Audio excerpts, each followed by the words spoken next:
అందరికీ నమస్కారం. నేను మీ లక్ష్మి. కాంగ్రెస్ పార్టీలో ఎమ్మెల్సీ తీన్మార్ మల్లన్నను సస్పెన్షన్ చేసిన విషయం మనందరికీ తెలిసిందే. అయితే సస్పెన్షన్ చేసిన తర్వాత ప్రెస్ మీట్ ద్వారా కాంగ్రెస్ గురించి మాట్లాడడము, ఈ విధంగా సస్పెండ్ చేయడం ద్వారా నాకు ఎటువంటి ఫరక్ పడదు అనే విధంగా మాట్లాడడము, సో ఆయన ప్రవర్తన మీద అండ్ సస్పెన్షన్ ఎందుకు జరిగింది ఏంటి అనేది ప్రస్తుతం నాతో పాటుగా ప్రొడ్యూసర్ నటికుమార్ గారు ఉన్నారు. ఒకసారి మాట్లాడతారు. నమస్కారం సార్. చెప్పండి, ఆయన ప్రవర్తన ఈ విధంగా ఉండే విధంగా ఆయన చేసుకోవడానికి గల కారణం ఏంటంటే? అంటే పార్టీకి అంటూ కొన్ని లైన్స్ ఉంటాయి, పార్టీకి అంటూ ఒక క్రమశిక్షణ ఉంటుంది. పార్టీకి మనం ఇప్పుడు కొన్ని బయట మాట్లాడాల్సి ఉంటాయి, కొన్ని లోన్ మాట్లాడాల్సి ఉంటాయి, ఇవన్నీ ఉంటాయి. పార్టీ వేరు, గవర్నమెంట్ వేరు. Government is different, party different. మనం పార్టీ గుర్తు మీద మనం ఎమ్మెల్సీగా గెలిచాం. పార్టీ ఎమ్మెల్సీగా గెలిచినప్పుడు ఒకవేళ పార్టీ అయినా తప్పు చేస్తే పార్టీ లోన్ మాట్లాడాలి, బయట మాట్లాడటానికి ఉండదు. ఇప్పుడు కులగణం మీద బీసీ కులగణం చేశారు. ఓకే, మీరు బీసీ కులానికి చెందిన వారుగా మీరు మాట్లాడే భావస్వేచ్ఛ ప్రకటన ఉంది, మీకు రైట్ ఉంది. కానీ తగలబెట్టే రైట్ మీకు లేదు. మాట్లాడే రైట్ మీకు ఉంది, మీకు స్వేచ్ఛ ఎక్కువ. కాంగ్రెస్ పార్టీలో ఎవరైనా మాట్లాడవచ్చు, ఎవరైనా ప్రశ్నించవచ్చు, ఎవరైనా మాట్లాడే హక్కు ఉంది.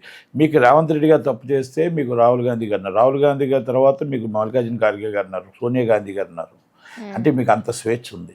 అలాంటప్పుడు మీరు బయటకు వచ్చి ఆ కాగితాలను తగలబెట్టడం అనేది తీవ్ర నేరం. అంటే నేరం అంటే తప్పు, పూర్వ తప్పు. మీరు బీసీ అవ్వచ్చు, అదే పార్టీలో ఉంటున్నారు కాబట్టి మనం కించపరుచుకున్నాం ఒకటి.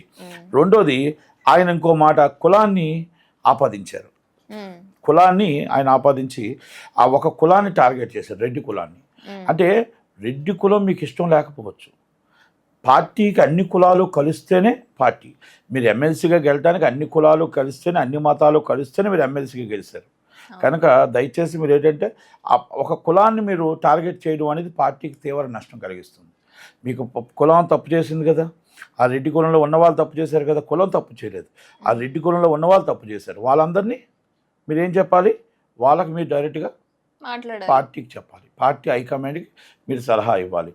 వాళ్ళు వినకపోతే ప్రెస్ మీట్ పెట్టాలి, ఇలా నేను పెట్టానని. మీరు కులాన్ని ఎప్పుడైతే ఆపాదించారో, మీరు ఒక పార్టీ, కాంగ్రెస్ పార్టీ ఎమ్మెల్సీగా ఇది పార్టీకి నష్టం వస్తుంది, పార్టీ టార్గెటెడ్గా పార్టీ అవుతుంది, రేపు ప్రతిపక్షానికి అవకాశం వస్తుంది. కనుక ఇక్కడ ఇది నష్టం వస్తుంది. ఇప్పుడు ఇక్కడ ఏదైనా సరే బీసీ వర్గీకరణ మనకు కావాలి, ఎలా కావాలి, ఏ విధంగా కావాలి. నేను హనుమంతరావు గారు మీటింగ్ పెట్టారు, ఆల్ పార్టీ మీటింగ్. ఆయనకి కూడా రమ్మన్నారు, సోకాజ్ నోటీస్ ఇవ్వలేదు, రమ్మన్నారు. ఆమె దానికి వివరణ ఇచ్చుకుంటానన్నాడు, చెప్పుకుంటానన్నాడు. ఎందుకు చెప్పుకుంటాన్నాడు? ఆల్ పార్టీ మొత్తం బీసీ వర్గీకరణ 300 కాప్ మీటింగ్ పెట్టాను నేను, నా కులం కోసం మీటింగ్ పెడతాడు, ఏ విధంగా పెట్టాలి, ఏ విధంగా మాట్లాడాలి అని అందరూ సలహాలు తీసుకున్న తప్ప ఎక్కడ ఎవరిని కించపరచలేదు. దాన్ని నేను వివరిస్తాను, నేను ఇన్ఛార్జ్ గారికి అని చెప్పాను. Is right. ఆయన ఒక పిసిసి అధ్యక్షుడు చేశారు, మినిస్టర్ చేశాడు, అన్నీ చేశాడు, ఆయన ఎంపీ చేశాడు, రాజ్యసభ చేశాడు, ఎన్నో చేశాడు. హనుమంత్ నా మాట చెప్పారు. మీరు కూడా ఏమంటున్నాను, పార్టీ లైన్ దాటకూడదు. ఇవన్నీ ఓకే. రేవంత్ రెడ్డి గారు మీకు సీట్ ఇవ్వలేదు, రాహుల్ గాంధీ గారు మిమ్మల్ని మీ గౌరవాన్ని పిలిచి, మీ కెపాసిటీని పిలిచి, మీ జనబలం పిలిచి మొత్తం టోటల్గా మిమ్మల్ని రమ్మని ఆహ్వానించారు.